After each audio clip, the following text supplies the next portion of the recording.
Muito boa noite, minha gente amada. Vamos começar com a leitura do livro Agenda Cristã, de André Luiz, psicografado por Chico Xavier. Ajude sempre. Não é vantagem desaprovar onde todos desaprovaram. Ampare o seu irmão com uma boa palavra.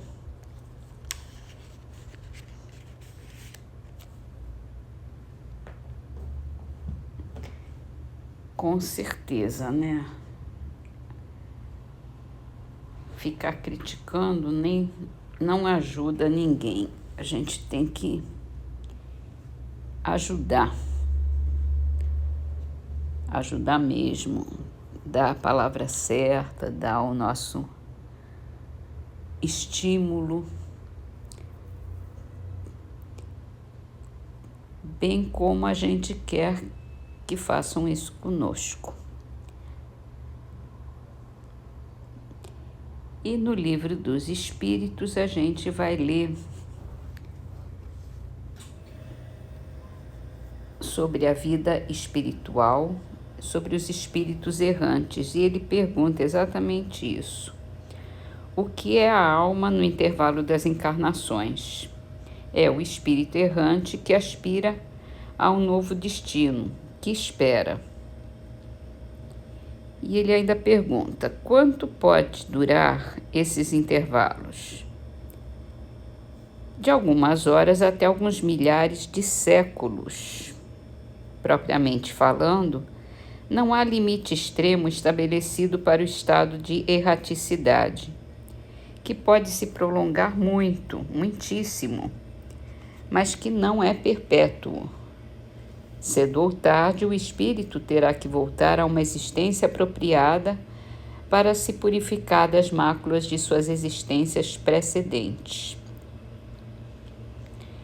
E para finalizar, ele pergunta: essa duração depende da vontade do espírito ou pode ser imposta como expiação? É uma consequência do livre-arbítrio.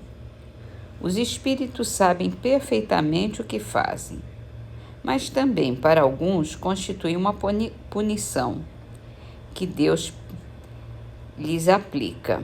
Outros pedem que ela se prolongue a fim de continuar em estudos que só na condição de espírito livre podem efetuar com proveito.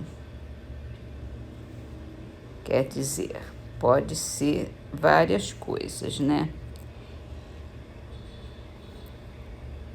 Mas é sempre o livre-arbítrio, porque até quando você pede para ficar mais tempo para estudar, é uma consequência do livre-arbítrio.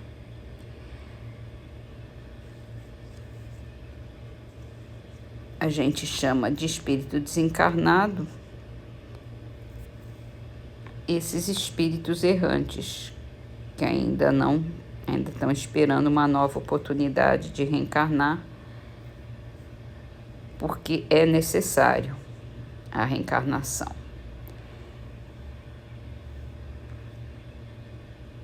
Vamos para o livro O Evangelho segundo o Espiritismo. E hoje a gente vai ler outra mensagem de Cáritas.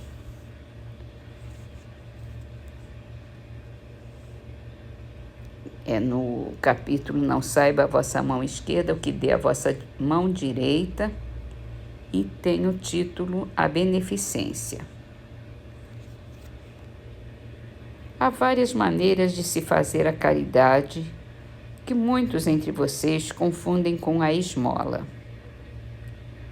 Vai uma grande diferença, no entanto, de uma para a outra. A esmola, meus amigos, é algumas vezes útil, porque dá alívio aos pobres, mas quase sempre é humilhante, tanto para quem dá como para quem recebe.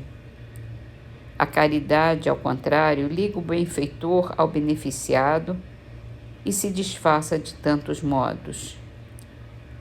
Pode-se ser caridoso mesmo com os parentes, com os amigos, sendo uns indulgentes para com os outros perdoando-se mutuamente as fraquezas, cuidando para não ferir o amor próprio de ninguém.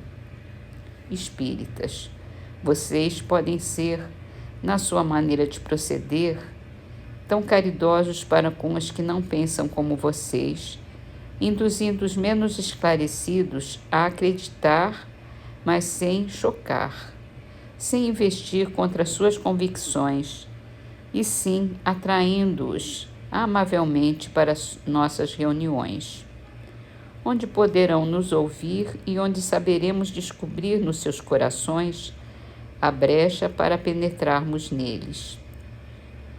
Eis aí um dos aspectos da caridade. Escutem agora o que é caridade para com os pobres, os deserdados deste mundo, mas recompensados de Deus, se aceitam sem queixumes as suas misérias, o que depende de vocês. Me farei compreender por um exemplo. Vejo várias vezes a cada semana uma reunião de senhoras de todas as idades. Para nós, como sabem, são todas irmãs. O que fazem? Trabalham depressa, muito depressa. Têm os dedos ágeis. Vejam como trazem alegres os semblantes e como lhes batem em uníssono os corações. Mas com que fim trabalham? É que vem se aproximar o inverno, que será rude para os lares pobres. As formigas não puderam juntar durante o estio as provisões necessárias e a maior parte de suas utilidades está empenhada. As pobres mães se inquietam e choram, pensando nos filhinhos que durante a estação invernosa sentirão frio e fome. Tenham paciência, infortunadas mulheres. Deus inspirou a outras mais aquinhoadas do que vocês. Elas se reuniram e estão confeccionando roupinhas. Depois, um dia destes, quando a terra se achar coberta de neve e vocês se lamentarem dizendo Deus não é justo, que é o que sai dos lábios sempre que sofrem, verão surgir um dos filhos dessas boas trabalhadoras que se constituíram obreiras dos pobres, pois que é para vocês que elas trabalham assim, e os seus lamentos se mudarão em bênçãos, dado que no coração dos infelizes o amor acompanha de bem perto o ódio. Como essas trabalhadoras precisam de encorajamento, vejo chegarem-lhes de todos os lados as comunicações dos bons espíritos. Os homens que fazem parte dessa sociedade lhes trazem também seu concurso, fazendo-lhes uma dessas leituras que agradam tanto. E nós, para recompensarmos o zelo de todos e de cada um em particular, prometemos às laboriosas obreiras boa clientela que lhes pagará à vista em bênçãos a única moeda que tem curso no céu, garantindo-lhes, além disso, sem receio de errar, que essa moeda não lhes faltará. Bênçãos é a nossa moeda celestial, as bênçãos de Deus. Essa mensagem foi escrita por Cáritas em Lyon, 1861 também, como a anterior que nós lemos ontem. E é um bom exemplo para a gente se inspirar, para ajudar, para trabalhar pelos pobres, pelos infelizes que não tiveram as mesmas oportunidades que nós temos tido nessa vida, né?